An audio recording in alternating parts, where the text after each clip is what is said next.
Welcome back to the Crochet Crowd with my friends over at yarnspirations.com. I'm your host Mikey. We have a very special shawl today. This is for the Great Caron Cake Off for Michaels. So what we have here is that they actually mailed me this sample, which I'll show you in just a moment, but we have a really easy repeat pattern for a crochet shawl that starts off in the back of the neck and works its way down and grows. Therefore you can make this as big as you need to go.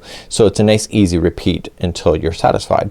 So you'll need 2 balls of Caron latte cakes for this, a 6.5mm size cake crochet hook in order to play. Let me show you the sample and then we're gonna run ourselves through the repeat so that you know how to do this too. So here's what the shawl looks like here. Now technically it will be the other way when you're wearing it, but as crocheters we tend to start in the middle and then we go up and then back and then we keep growing out like this, so it makes sense here on camera.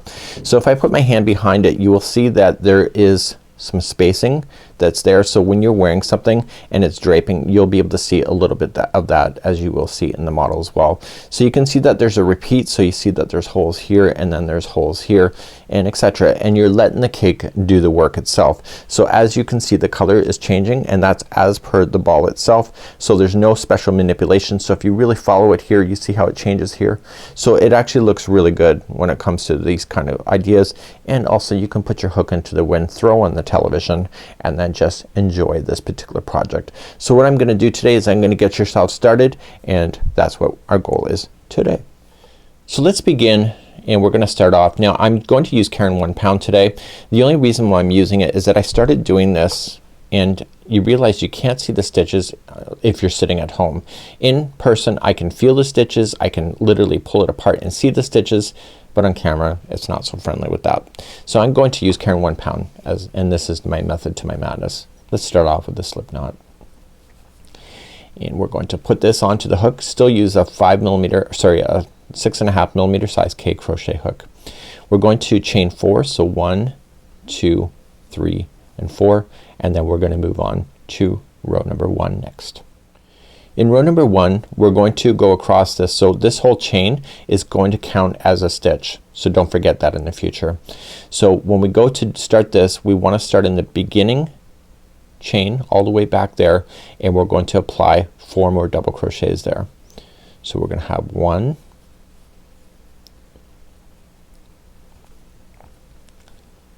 2, 3 and 4. So once you have that done, the chaining that you skipped over is gonna consider 1, 2, 3, 4, 5. So you have a total of 5.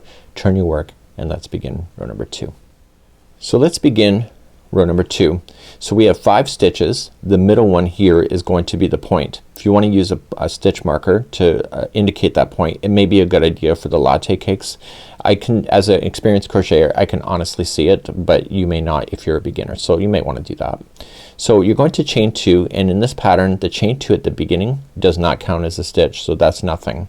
So you're gonna start off in the very first one and you're going to apply 2 half double crochets in that one. So that was the first of the grouping of 5. So the next one is just 1 half double crochet by itself, and then the next one is the third one, so this has to be the point. So you're gonna half double crochet, chain 2 and half double crochet. So in the latte cakes it's saying to place the stitch marker right here. So if you want to use some spare yarn, or if you have stitch markers, you can just indicate that and just throw it through, and so you'll always see that point whenever you're going through, so you can just let it rest. So let's go down the other side of this shawl, and so you're gonna half double crochet the next one, and the turning chain there's going to be 2 half double crochets in order to maintain this pattern. So 1 and 2, and that was the end of row number 2. Let's turn our work and begin row number 3. So row number 3 we're just going to continue with that same stitch work, but we're gonna be bigger. So we're going to chain 2, remember counts as nothing, and in the very first stitch where that's coming out of you're going to apply 2 half double crochets. So we have to keep building it out like that so it'll stay flat along the top surface. Now you're going to apply then the half double crochets into the next ones here.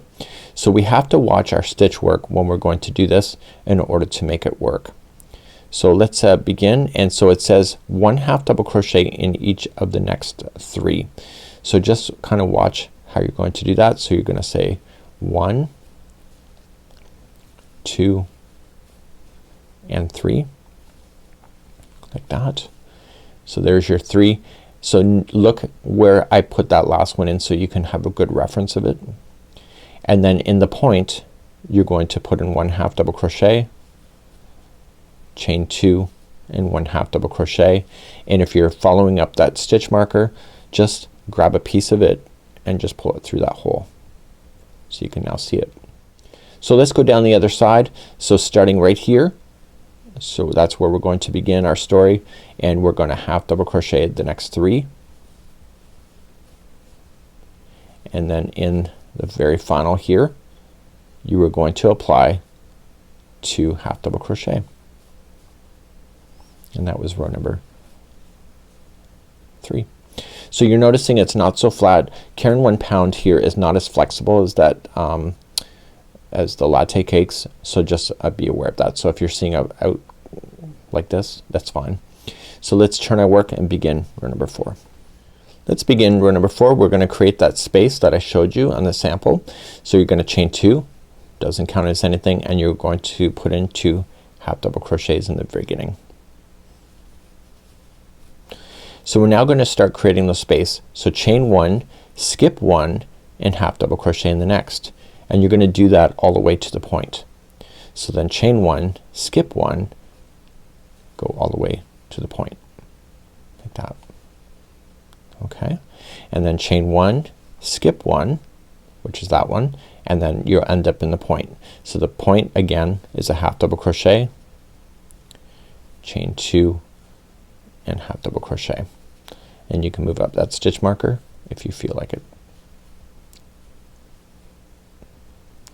Coming down the other side, chain 1 immediately, and you're going to skip the first one and go to the second, and then chain 1, skip the next one, go to the second, and then chain 1 and skip 1, and you're on the last one, and there will be 2 1/2 double crochets there. So 1 and 2, and then you can turn your work, and then you can kind of see this coming together. Let's begin row number 5. So as we begin row number 5, 6, 7 and 8, that's the repeat pattern. So right here is when you're gonna start your repeat. So 5, 6 and 7 is actually the same information that we already know. So we're going to begin and we're going to chain 2.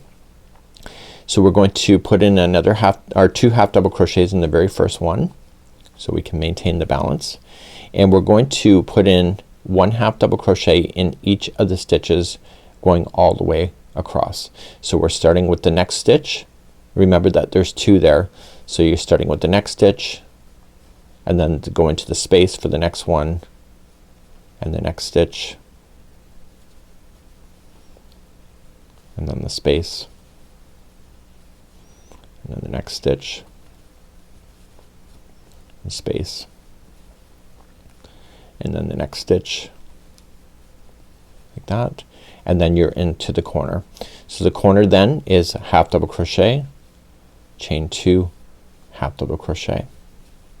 So then you start going down the other side. So starting in the very first one, that's a stitch and then a space. Just fill those in. So stitch and space, stitch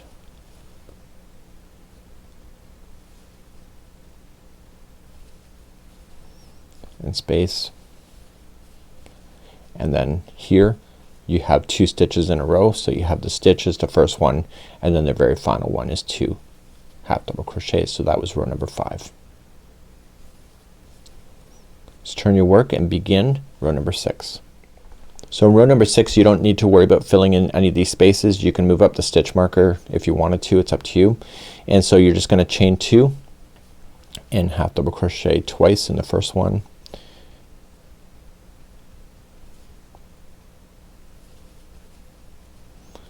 and then just simply just follow the stitch work up. So just 1 1/2 double crochet in each stitch, so you don't need to worry about the spacing.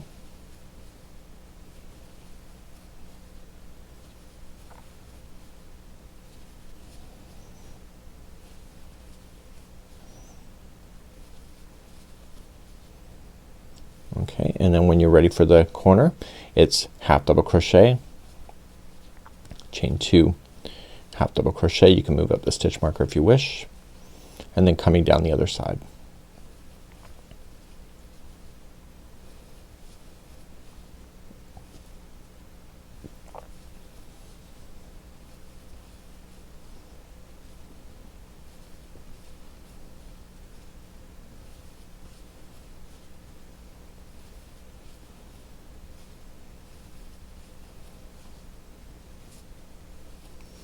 In the very final stitch, there's 2 half double crochets. Turn your work. Let's begin row number 7, which is what we already know. So we're just going to chain 2, and it's put 2 into the first one, and just follow it up with the half double crochet to the point.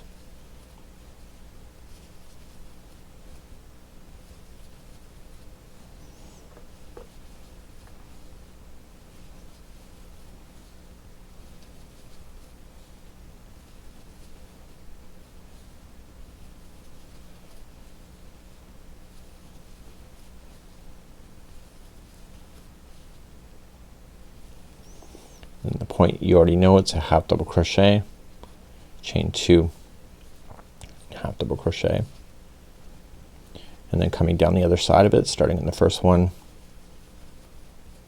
and go all the way to the end.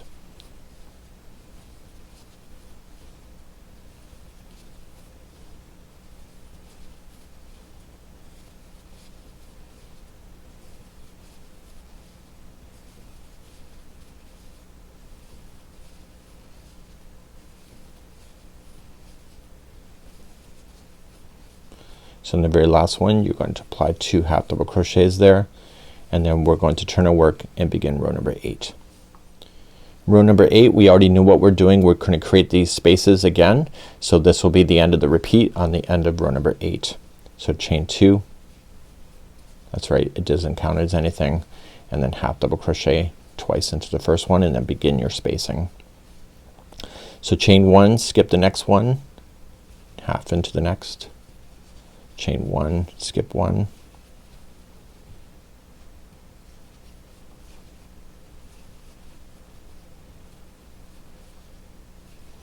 so you keep doing that all the way to the point.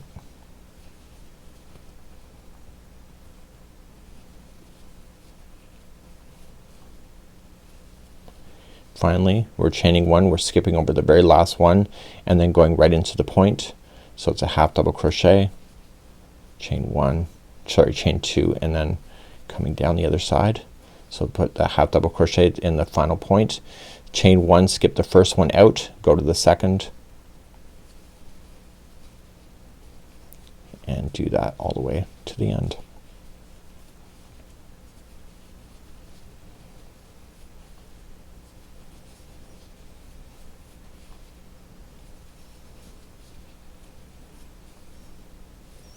And finally, I'm close to the end, skip 1, skip the second last one, and go to the end, and you'll put 2 half double crochet in there.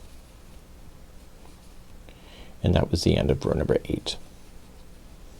So let's turn our work and set it down, and let's talk. So we're going to begin, and we're going to talk about the repeat pattern of this. So you're going to continue to repeat this pattern now, rows number 5 through 8, until the shawl measures 30 inches. So the 30 inches is just what it is, and you can keep trying this on if you want to, if you want to get a size. If you want to change it, even make for a child size, you may not want it that big. So what you're going to do is then start again on rows number 5, 6, 7, and 8 until you get to the size that you would like to go. The very final row of this though is row number 7. So you'll do 5 through 8, 5 through 8, and when you're really happy with it, just make sure that you finish off on the 7th row, and that's where you're going to end your story. If you are just, so this is the end of row number 8. So this is technically not where you would fasten off, but if you need to fasten off or change your yarn at any time, if you just create a knot and then throw it through a tapestry needle, you can have the perfect edge each and every time. So just putting it through the stitch work itself, and the trick is to go back and forth the total of 3 times. So when you do this, don't pull it to the point where you're changing the shape. You just want to stay within that. Okay, so you can safely then cut that in right down to the project. It should never fall out on you. And also you'll want to do it with the back edge of where you're going to wear it, and again back and forth a total of 3 times.